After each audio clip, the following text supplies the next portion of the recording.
Yan, hello mga kabokal. So may buyer na tayo ng dalawang bake. Yan, si Gio Marcos and Emerson. Ito po si SK ng UPIG. SK? Ng UPIG. Upin. Hello UPIG, mga San kabokal. Ildefonso. Tina po. Tina. Yan si Sir. Brian. Brian. Ayan. So, upo na kayo ito. Ilalabas ko na lang po. Sige. Isasako na lang natin. Apo, sige. Sige, teka. Ayan mga kabokal. So napakalaki na. Oh.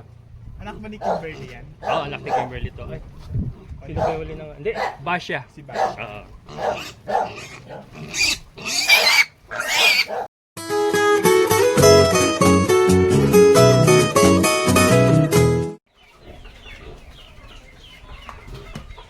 Hello mga kabokals. Ayan, so yung previous vlog nga po natin is patungkol sa pagpurga natin sa ating mga decal browns. Ngayon naman po, ipapakita ko sa inyo yung sistema ko ng bacterial flushing kung tawagin. So ito po, gaya na sabi ko, pinalitan natin yung kanilang pakain sa darak sa mais. Gawa nung huminto naman silang umitlog. Darak sa mais mga kabokals, wala po muna tayong Madre de Agua. Tatapusin muna natin yung bacterial flushing bago tayo maglalagay ng Madre de Agua.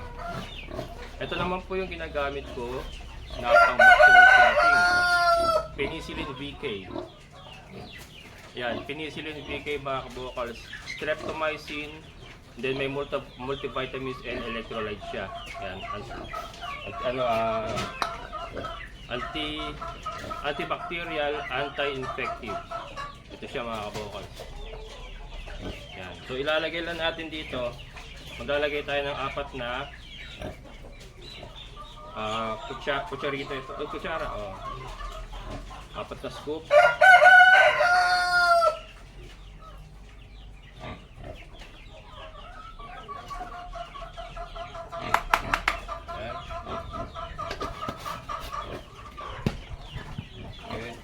Haluin natin.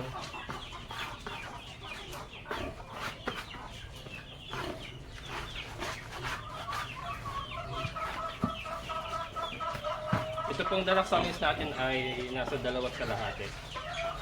Sukat ko yan sa kanila. Sa kanilang takalan. And sukat po, pasok po ito sa 110 to 110 grams per head. Ito. Okay, ano?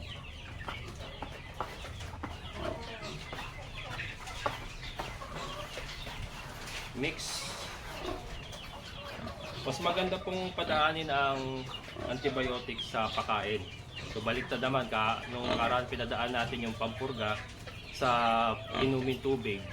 Ito naman mas gusto kong padaanin sa pakain kasi talagang nauubos nila lahat. Ngayon, ang reason naman po doon sa pamurga kaya natin inilagay sa painom kasi nga kailangan wala silang kinain, walang laman yung kanilang bituka para umepekto mabuti yung pampurga. Whereas ito naman, antibacterial naman ito, kaya sa pakain natin nilalagay. Babasahin natin.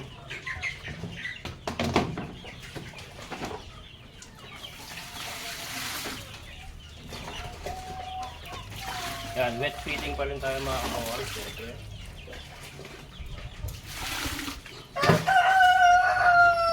Hey! Yung ating mga baboy. Kumain ka na eh. Maya. Ligo ka mamaya. So maligo. Ligo ka mamaya. Kimberly mga kabokals.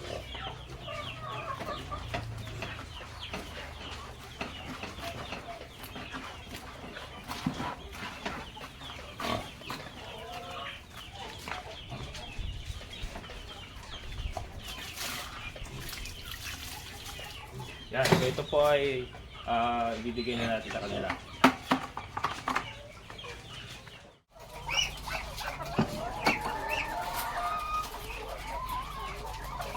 Ayan mga kabokal, so ito na. Ayan na po yung ating darak sa mais na may antibacterial. So ito,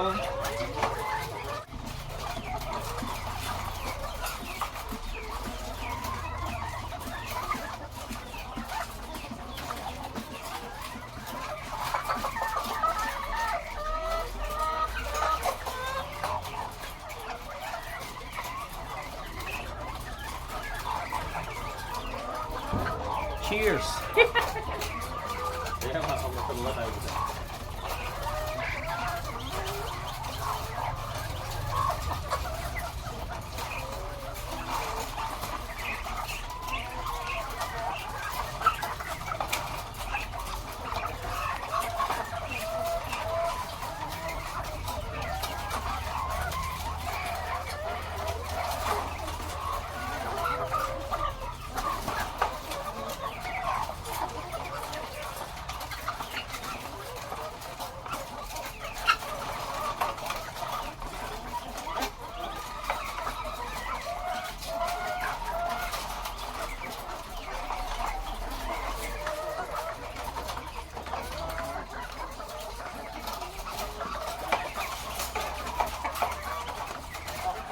Ito naman po ang advantage sa naka-battery cage mga kabokals sa mga ganitong activity na pagpupurga, pag-antibacterial at saka yung feeding kasi talagang equally distributed po yung ng pagkain.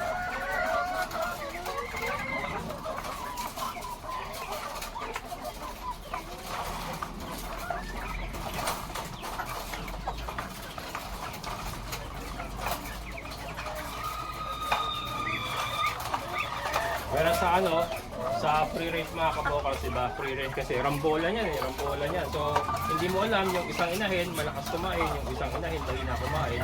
So, hindi po sila pantay-pantay na makakonsume. Yun naman po, para sa akin ang downside pagdating sa feeding sa mga naka-free range.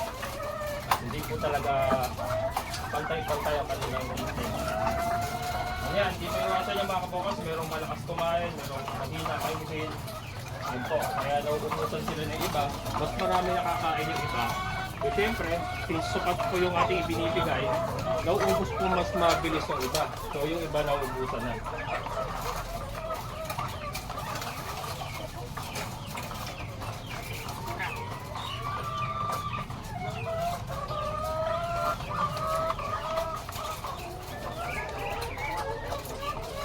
Naman tayo.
So ito mga kabokals, gagawin natin itong bacterial flushing ng 5 days.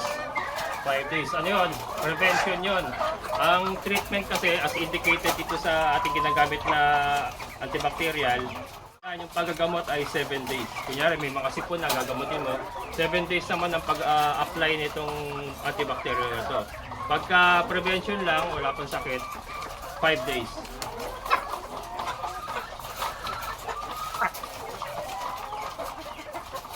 Yung po yung nakalagay dun sa dun sa lalagyan niya yung indication, yung po yung instruction, yung po yung nakalagay doon.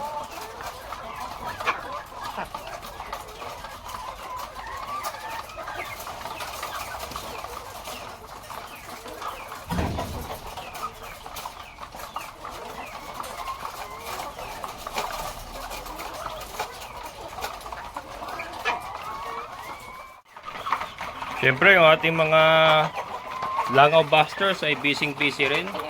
Yan sila ang taga-simot ng mga nalalaglag, mga kabokals. Yan.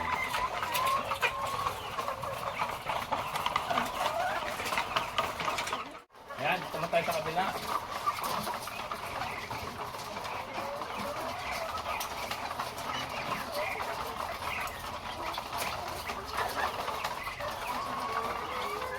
Ito siguro Abuti na mga isang buwan mahigit mga kabuka bago sila makapagpalit ng balahibo. And then pagka nakita natin na okay na yung balahibo nila, saka natin sila ibabalik sa layer pigs para bumalik sila sa pag-itlog. Pero pipili muna tayo ng gagawin natin breeders. Kasi kailangan natin ng additional na anim pa. Kasi may anim na tayo doon. Kailangan natin ng additional na anim pa na breeders.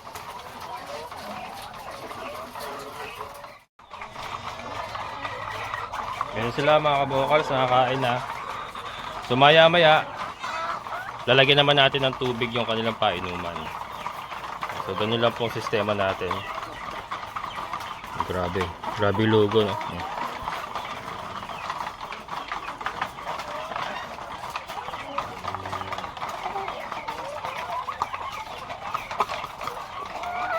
Yan.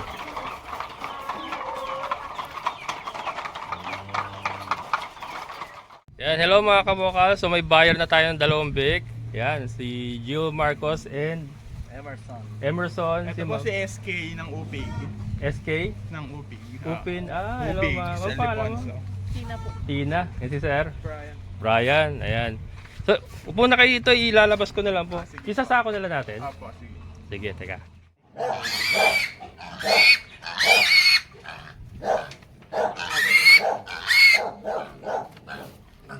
Ayan mga kabokals. So, napakalaki na. Oh.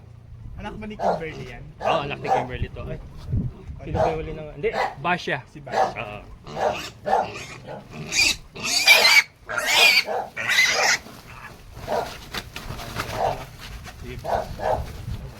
Sige, isa na lang po para Iwalay natin, no? hindi sila magsiksikan.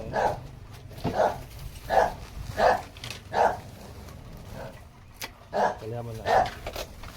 Okay, muna sa sir. SK ka. Stay po na sa Ildefonso. Sabi din po. Ilan pang ilan term mo na?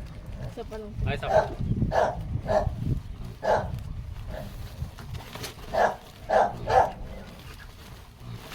Saan yung lalagay ito sa likod? Tasa natin ng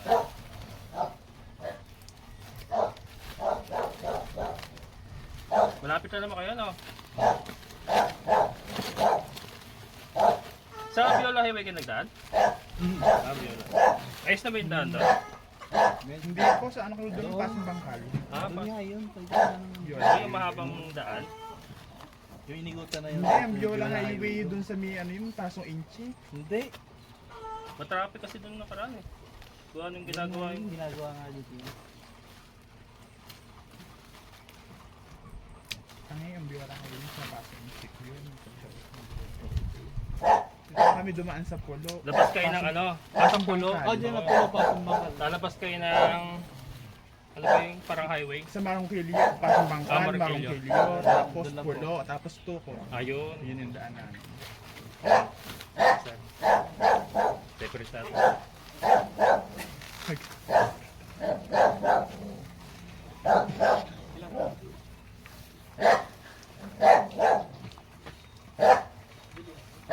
Actually,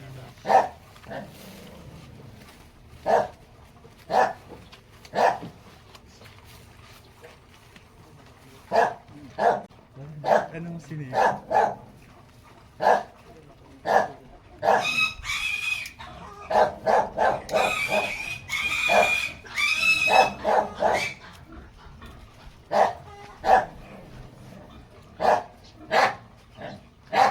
Maganda yung phone niya. Ang vlog niya. Maganda yung vlog niya.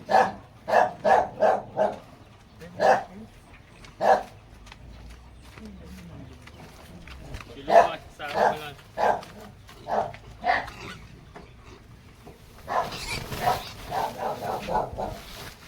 Hawa ko dyan.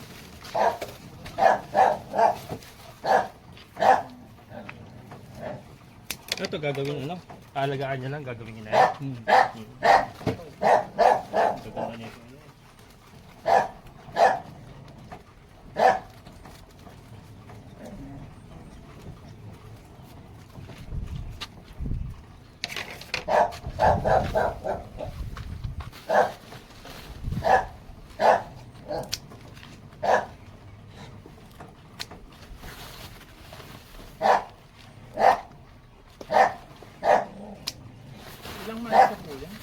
Ito, more than 2 months na. Kasi hindi siya nakuha kaagad eh. Going ano na siya, parang 2.5. Nag-cancel kasi yung ano eh, yung may-ari dapat ito talaga eh. Kaya mga kabukas, may mga butas yan ha. Yan, binutasan natin para makahinga sila. Yan mga kabokals, bali 8.5 po yung napagbila natin dun sa dalawa kasi ano na sila, lumaki na, sumobra na sila dun sa ating bagong walay. Ayan. So ito sila.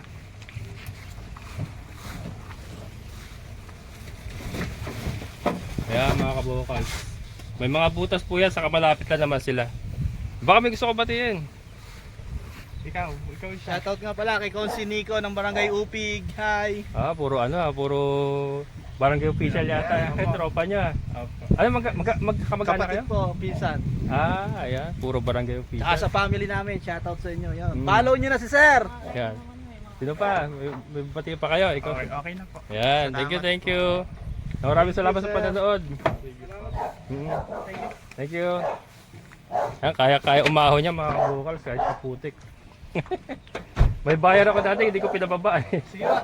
Sige, thank you. Si Ma'am pala driver, galing. Si Konsehal, si SK pala ang si Ma'am SK pala ang driver. Galing ang bata po. Thank you.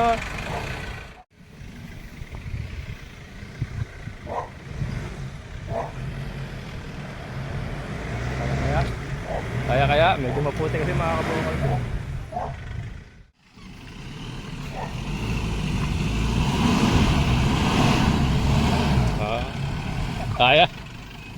Kaya yan, 4x4 eh. Sige, ingat. Astig si Ma'am oh. Thank you. Ayan mga kabukal, so bago tayo magtapos, i-flex ko lang po itong ating mga 2 months old na Dongtao Cross Shamu. Yan. Ito sila.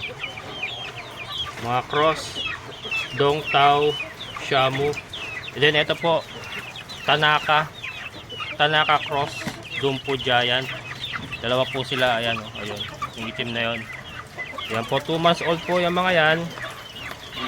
Yan, dalawa po, yung dalawang Tanaka Shamu natin, ayan, ito. Tanaka Shamu. Ayan yung isa. Babae po yon. All the rest, mga lalaki, mga kabokals. Ayan, lalaki ng paa, lalaki ng mga paa, ayan, mga kabokals. Mga cross po kasi yan ng Dongtao, saka Dumpo Giant Shamu natin. Ayan sila, ayan. Ayan, ito po ay for sale, mga kabokals. Yan, 2 months old Doon po sa mga may kursunada, PM lang po kayo sa Kabokals Farmer Facebook page. Ayan, for more details. Cross Dongtao Dumpo Giant Shamu. Ayan. Yan po sila. 2 months old mga kabokals. Maliliksi, malalakas.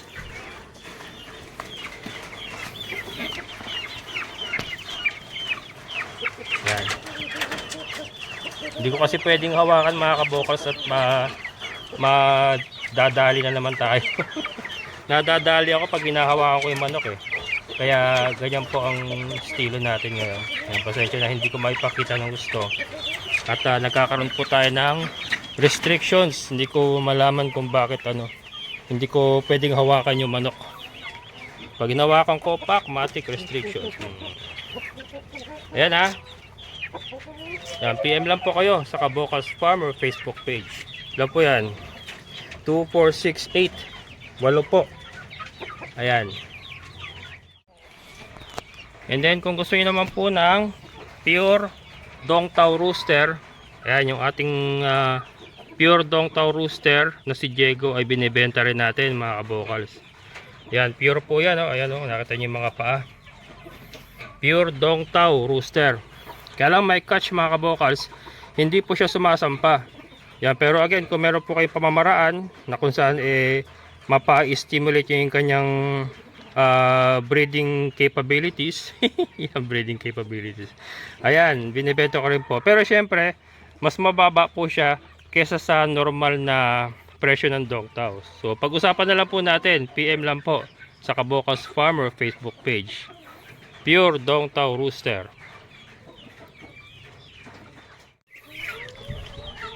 Ayan, so bago tayo magtapos, ito pasilip ko lang muna uli yung aking mga decal brown. So ayan nga, hindi ko na naipakita yung pagpapainom, pero ayan, so after natin pinakain kayo na, pinainom naman natin. So ayan pa yung mga tubig nila. Ayan. So ngayon po ay hapon na, ay magpapakain na naman tayo. Pero wala na pong antibiotic. Ano lang, plain darak sa mais na lang. Once a day lang po ipagbibigay natin, tuwing umaga lang po ang antibiotic. That is 7 days. Yan, for 7 days natin gagawin. Yan po. Ayan mga kabokals, maraming salamat. Hanggang dito na lang po. Sa lahat po ng mga solid kabokals and mga silent viewers, maraming salamat sa inyong patuloy na suporta. Siyempre sa ating kaibigan po ni Sir Boyet. Sir, thank you so much. So muli, ito inyong kabokals farmer. Nagsabing sabay-sabay tayong mangarap, magsikap, patigil sa lahat kumilos. Siguradong ulad ang ating amazing na buhay. Bye-bye!